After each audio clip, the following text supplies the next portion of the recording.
មលួចស្រឡាញ់អូ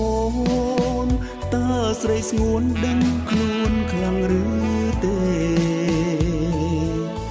រៀមឃើញជាងហាំងដូចមៀងស្នេហ៍ញញឹមដែរ